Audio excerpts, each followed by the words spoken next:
मैं कहता हूँ चुनौतियाँ हमारे राव इंद्रजीत जी के लिए हैं, हमारे राजा साहब के लिए हैं, क्योंकि 20 साल से वो सांसद रहे हैं और उन्होंने काम नहीं किया है, वो जनता के बीच में नहीं गए। आज जो उन्हीं के गोदले हुए गांव हैं, मैं ज़्यादा दूर नहीं जाता, वो उनको काले झंडे दिखा रहे हैं। आज 15-15 गाँव की पंचायत हो रही है जो लोकसभा चुनाव का बहिष्कार कर रहे हैं। आज जो RWO के लोग हैं वो लोकसभा चुनाव का बहिष्कार कर रहे हैं। नगर निगम का नाम उन्होंने नगर निगम निकाल दिया है। अगर मैं जीत गया तो मैं तो कह रहा हूँ कि ऐसा काम करेंगे कि ना तो किसी को डंडे खाने की जरूरत पड़ेगी, ना संघर्ष करने की जरूरत पड़ेगी। यही रेजिमेंट बढ़वा के लाएंगे। हर लड़की ब्यूटीफुल करके चुन। राहुल यादव फजलपुरिया जो बॉलीवुड सिंगर हैं और हरियाणवी संगीत में भी खासी पेट रखते हैं, इन्होंने कई फेमस गाने गाए हैं। आपका स्वागत है न्यूज़ 18 पर। इस बार आप नई पारी की शुरुआत करने जा रहे हैं, एकदम सिंगर से आप अब नेतागिरी की ओर। क्या कहना है इस बारे में?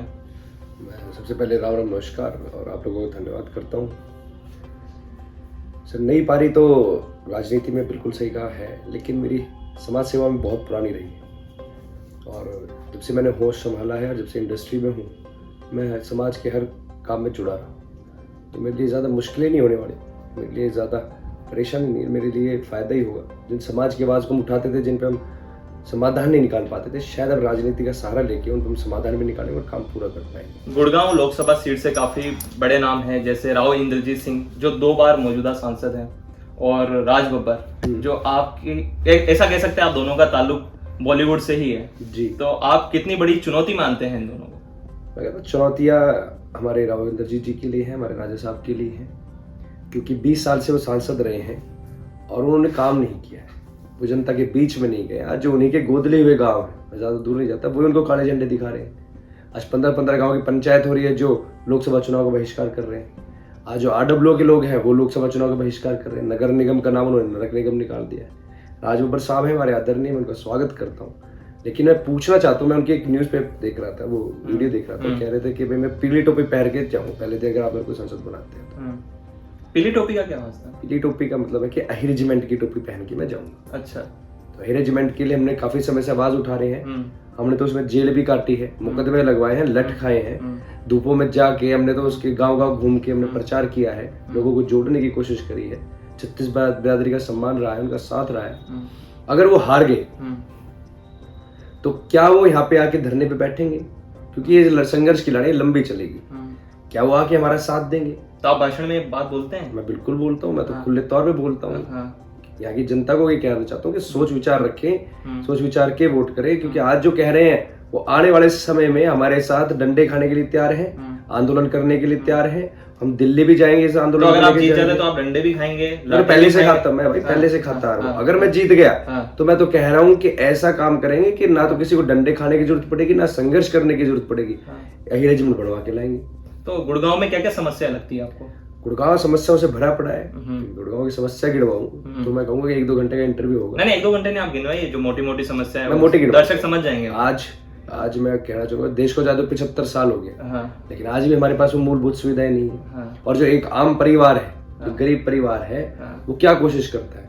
वो कोशिश करता है कि भाई मैं जिसके लिए कमा रहा हूँ, अपने बच्चों के लिए, उनका भविष्य उज्जवल हो, उनको शिक्षा अच्छी मिले, कम पैसे से मिले तो बहुत अच्छी बात है, अच्छी उनको चिकित्सा मिले, कभी बीमार हो जाए तो कम पैसे में का इलाज हो जाए। लेकिन आज उल्टा हो रखा है।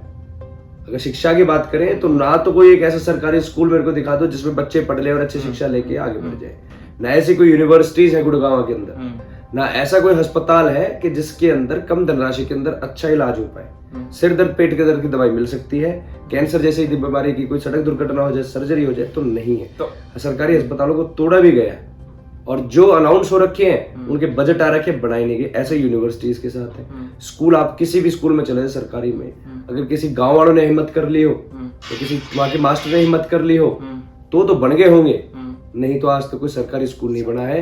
नू मेवात साइड तो ऐसा हाल है कि सरकारी स्कूल तोड़ने का भी काम किया जाए। तो आप ये गारंटी लेते हैं अगर आप आते हैं तो आप जो आवश्यकता उनको कितने टाइम में पूरा कर देंगे? मैं वादा ही वो कर रहा हूँ कि जो मैं कर पाऊँ। मैं नहीं कह रहा कि मैं मेट्रो ला दूंगा, घर के आगे से फ्लाईओवर बनवा दूंगा। मैं नहीं कह रहा कि मैं आपके बहुत बड़ी चीजें लाके खड़ी क्या बताना चाहिए? मैं वो काम करने चाहता हूँ जो सबसे पहले एक परिवार को चाहिए। आज कहते हैं कि हाईवे आगे, फ्लाईओवर्स आगे, अरे इन पे घूमेंगे तो जब गाड़ी होगी, गाड़ी होने के लिए कमाना पड़ेगा, कमाने के लिए रोजगार चाहिए, रोजगार के लिए शिक्षा चाहिए, है कि नहीं?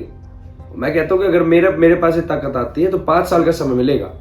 आज हमारे यहाँ 1250 से ज्यादा गाँव है, तो मेरी कोशिश रहेगी कि 5 साल के अंदर कम से कम 500 गांव के अंदर तो मैं स्कूल बनवाने की पूरी कोशिश करूंगा। एकदम बॉलीवुड से एकदम यू टर्न लेके राजनीति में आना, क्या किसी का कॉल आया था ऐसा, किया बात हुई थी दुष्यंत जी चौटाला का? नहीं, वो मेरे अच्छे दोस्त रहे हैं, मेरे बड़े भाई हैं, परिवार से मेरे पुराने रिश्ते हैं। लेकिन मैं बताना चाहूंगा, मैं राजनीति में सक्रिय पहले से भी था, लेकिन इतना नहीं कहूंगा कि मैं अपने सोशल मीडिया किसी का आपको इंटरव्यूज में उसमें देखने को मिलूं। हम कहीं पे भी रिलीज होते थे, जाते थे, समाज सेवा करते रहते थे। जैसे किसान आंदोलन था तो उसमें आपके भाई ने बढ़ चढ़ के काम कर रखे हैं। अच्छा, इसमें रेजिमेंट में कर रखे हैं। जब पुलवामा के अंदर हमारे जवान शहीद हुए थे, उनके लिए आवाज उठाई थी, उनके लिए सम्मान की हमने डिमांड करी थी, सम्मान रैली निकाली थी, उनके परिवार का हौसला बढ़ाया था। जब यूपी के अंदर बहन बेटियों का बलात्कार हुआ था, छोटी छोटी बच्चियों का, तो उनके लिए आवाज उठाते हुए गुड़गांव के 1000 युवक इकट्ठे करके लेटर लिखा था मोदी जी को कि भाई इनको फांसी दीजिए और इनका एनकाउंटर कराया जाए। और किसी पता है जिस दिन लिखी थी 2 दिन बाद एनकाउंटर भी हो गया था। दुष्यंत चौटाला जी से बात होती है कि क्या चल रहा है गुड़गांव के अंदर, कैसा प्रचार प्रसार चल रहा है? वो आते रहते हैं, आज भी आ रहे हैं। अच्छा, 2-3 दिन पहले भी आए थे, आज दोबारा आ रहे हैं। तो बातचीत में क्या बातचीत होती है, कैसा चल रहा है चुनाव? वो कह रहे हैं कि भाई ये देखो बदलाव की लड़ाई है, बदलाव की लड़ाई में संघर्ष करना पड़ता है, तो लगा रहे, जीत हमेशा सच की होती है। और जो सच्ची नीयत से काम करता है तो डेफिनेटली। तो कभी आपने ऐसे पर्सनल बात करी कि भारतीय जनता पार्टी से नाता क्यों टूटा हरियाणा में, ऐसी कभी बात हुई? आपने भी आया तो होगा आपके भी मन में कि बिल्कुल। मैं तो पार्टी में होते हुए भी कांग्रेस इसमें अपना बीजेपी में जब अलायंस था, उस समय भी मैं तो जो भी मुद्दे उन पे आवाज बोली है और उनसे भी मैंने काम करवाए हैं। मैं पूछता हूँ जो हमारी डिमांड्स थी, जो पार्टी की डिमांड्स थी, चाहे वो पेंशन को लेके हो, चाहे 75% युवा रोजगार को लेके हो, चाहे वो MSP को लेके हो, चाहे वो किसानों के लिए हो, जब पार्टी उस पर खड़ा नहीं उतरी बीजेपी, तो कहीं ना कहीं भेदभाव चल ही रहे थे। काम रोकने की कोशिश करी जा रही, कहीं ना कहीं दुष्यंत जी को नीचे दिखाने की कोशिश करी जा रही है कि भाई जिन्होंने वादे करे वो पूरे ना करे, कहीं ये यहाँ के पक्के नेता बन जाए। तो इसलिए पार्टी से लोग हमारी बातों पे खड़े नहीं उतर रहे थे। गुड़गांव के युवाओं के लिए क्या करना चाहेंगे आप? युवाओं के लिए मैं कहना चाहता हूँ कि युवाओं के लिए बेरोजगार खत्म करेंगे।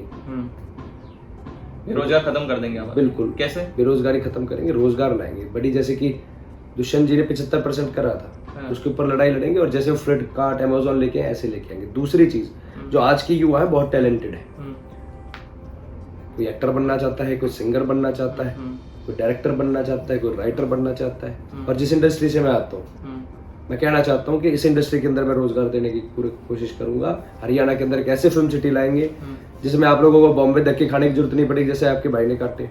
आपको चंडीगढ़ नहीं जाना पड़ेगा, आप हरियाणा में रह के ही अपने टैलेंट को दिखा पाएंगे, मेहनत कर पाएंगे और अपने गांव का, परिवार का, हरियाणा का नाम रोशन करेंगे। देश विदेश तक आप लोगों को डंका बजेगा। एक कंट्रोवर्सी थी जिसमें एलविश यादव के साथ आपका नाम आया था, तो उसके बारे में क्या कहना चाहते हैं? वो शायद मैं याद करना चाहता हूँ, शायद 32 बोर वाला गाना था। 32 बोर। हाँ, तो वो गाना हमने किया था, मैं काफी बार बता चुका हूँ कि वो गाने के अंदर हमने प्रॉप्स यूज करे, एक्सोटिक स्नैक्स वगैरह। और गाने के 6 महीने बाद ये केस हुआ था कि कहीं नोएडा में कोई रेप पार्टी हुई।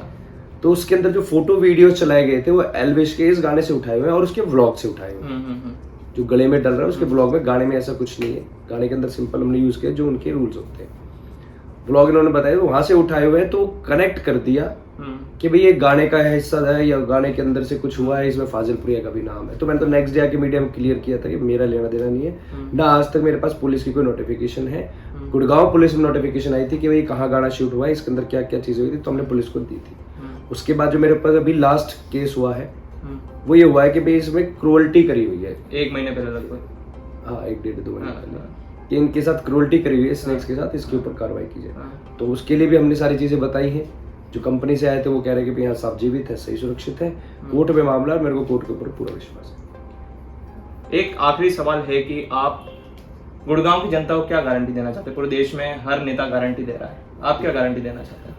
मैं तो कहना चाहता हूँ कि गारंटी का तो जमाना चल रहा है, मेरे के साथ उनसे भी गारंटी ले जो पिछले 20 साल से राज कर रहे हैं। लेकिन मैं गारंटी देता हूँ, जो आज गुड़गांव की जनता परेशान है, एक तो सबसे ज्यादा परेशान है कूड़े से, कि हर गांव के चौक चौराहे के ऊपर डंप यार्ड बना दिए गए। सबसे पहले तो वो हटवाने का काम करेंगे। आप बिल्कुल साफ सुथरी जगह पर रहेंगे, जैसे कहते हैं क्लीन सिटी, ग्रीन सिटी हम बना के दिखाएंगे। इन्होंने बोली है, ये कहते हैं कि साइबर सिटी, मैं कहता हूँ इन्होंने बनाई क्राइम सिटी। हम आप लोगों को क्राइम से मुक्त करेंगे। आज हमारी बहन बेटे सुरक्षित नहीं है, उनकी सुरक्षा के लिए काम करेंगे।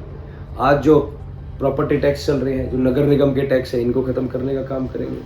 जो बिजली का बिल उन्होंने इतनी मोटी बना के भेज देते हैं एक आम परिवार के, जिसके एक एसी होता है उसका 50-50 हज़ार का बिल आ रहा है स्मार्ट मीटर होने की वजह से।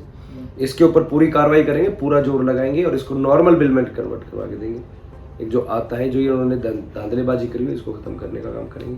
रोजगार पे काम करेंगे और सबसे मेरे इंपॉर्टेंट तो भाई स्कूल, हॉस्पिटल, यूनिवर्सिटीज जो अनाउंस हो रखी है, जिनके लिए जमीन और ग्रांट आ रखी है, वापस सरकार में भेज दी, उनको वापस लाना है। और सबसे पहले ये आम परिवार की समस्या इनको दूर करना है। आज एक आम परिवार के जो व्यक्ति हैं पाई जोड़ के फीस भरते हैं और अगर किसी कारण महीने 2 महीने फीस लेट हो जाती है तो उनके परिवार के बच्चों को स्कूल की तरफ से टॉन्ट मारे जाते हैं, ताने दिए जाते हैं। आज किसी गरीब परिवार के अंदर एक्सीडेंट हो जाए, प्राइवेट हॉस्पिटल में चले जाए तो जमा पूंजी निकाल के लगानी पड़ती है, कर्जा तक लेना पड़ता है। तो सबसे पहले एक आम परिवार को ये चीजें चाहिए, वो काम करेंगे। कोई गारंटी। चलिए जाते जाते एक आपका जो फेमस गाना है लड़की ब्यूटीफुल, एक बार थोड़ा दर्शकों के लिए गुनगुना दीजिए। शक्ल आएगी तेरी पेज तेरी पैसा खिंचा ले मेरा फोटो शोटो, करेंगे मस्ती थोड़ी थोड़ी, साथ लिया तेरी फ्रेंड भी हो तो देखो रे भाइयों थारी बाबी निकर राली करगी खराब मेरा करगी चुन, लड़की ब्यूटीफुल करगी चुन। Thank you. तो ये थे हमारे साथ राहुल यादव, फजल कुरिया। न्यूज़ 18 को समय देने के लिए बहुत बहुत धन्यवाद। Thank you.